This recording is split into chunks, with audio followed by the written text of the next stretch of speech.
आज भारताच्या 76व्या प्रजासत्ताक दिनाचा उत्साह देशभरात पाहायला मिळतोय। प्रत्येक गावामध्ये, कार्यालयात, शाळा, कॉलेजात प्रजासत्ताक दिनाचा उत्साह आहे। अकोले तालुक्यातील धामणगाव आवारी गावात उत्साहामध्ये ध्वजारोहण पार पडले।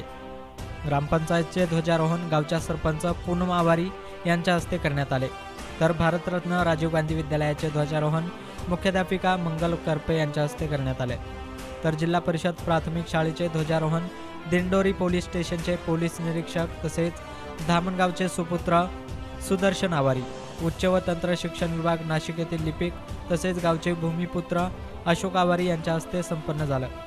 यावेळी जिल्हा परिषदेचे मुख्याध्यापिका चासकर, शालेय कमिटीचे अध्यक्ष बाळासाहेब आवारी, गावचे उपसरपंच गणेश पापळ, ग्रामविकास अधिकारी राजेंद्र गीते, ग्रामपंचायतचे सदस्य, विद्यार्थी, माजी विद्यार्थी, शिक्षक मोठ्या संख्येने उपस्थित होते। प्रतिनिधी गणेश आवारी, MH मराठी, धामणगाव आवारी, अहिल्यानगर।